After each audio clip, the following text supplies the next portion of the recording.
In May this year, some residents within the Wungu traditional area in the West Mamprese municipality pursued and killed a transiting elephant near the Monsieur community. As it later emerged, the elephant was shot dead against the express orders of the paramount chief, who was said to have warned the residents not to harm the animal. The residents disregarded the order, and before authorities could hear, the killers had already dismembered the carcass and vanished with a pair of tusks. This incident infuriated the Wildlife Division of the Forestry Commission. The police in Wale Wale were involved, with the paramount chief pledging to assist them retrieve the tusks.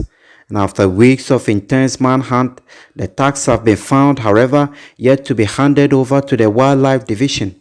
This is because the paramount chief and his elders want to perform a special ritual and consult the gods, and the Wildlife Division is expected to facilitate the traditional handing over process. Regional manager of the division, Justice Binlila, confirmed their challenge in retrieving the tusks from the palace. Yes, and so we kept following up on the case. Eventually, fortunately, he mentioned to us that indeed he managed to retrieve the elephant, the pair of elephant tusks back from his people.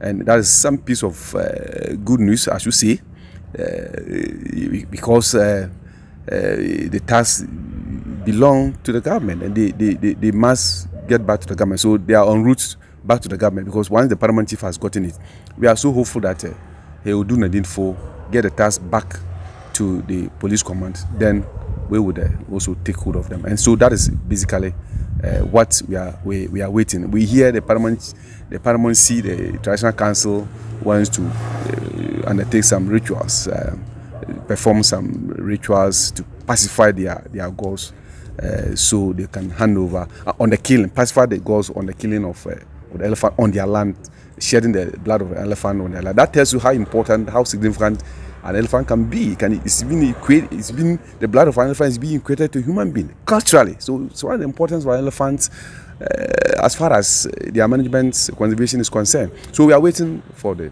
paramount chief as soon as those rituals. While at it, on Wednesday, 25th August, 2 elephants again were attacked and killed by residents of Yankasia in Bintiri in the East Mamprese municipality.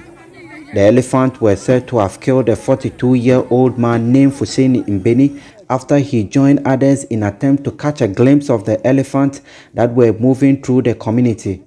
The incident was said to have enraged the community members, who, as a result, mobilized their weapons, trailed and also killed 2 of the elephants in retaliation. Both elephants were also dismembered and swiftly carried away together with the tusks. In the complaint copied to the overlord of Mampurugu, the Wildlife Division says whilst it regrets the death of the 42-year-old man as a result of the attack, it unequivocally condemns the illegal killing of the 2 elephants by the mob, and particularly the 4 tusks that were surreptitiously slipped away by the community members. We are on this note, it concludes lodging a formal complaint and respectfully requesting that further investigations be carried into the matter in order that the 4 tusks hacked out of the killed elephant can be retrieved from the community members and appropriately reverted to the state. Human-elephant conflict has persisted for years in the northeast region, which is directly within the Red Volta elephant range. The forest reserves and bordering savanna vegetation also form an internationally important elephant migratory corridor linking to the elephant ranges in the Republic of Togo and the Republic of Burkina Faso, and thereby allowing cross-border movement of elephants among the 3 countries. Ilyas Sotanko reporting.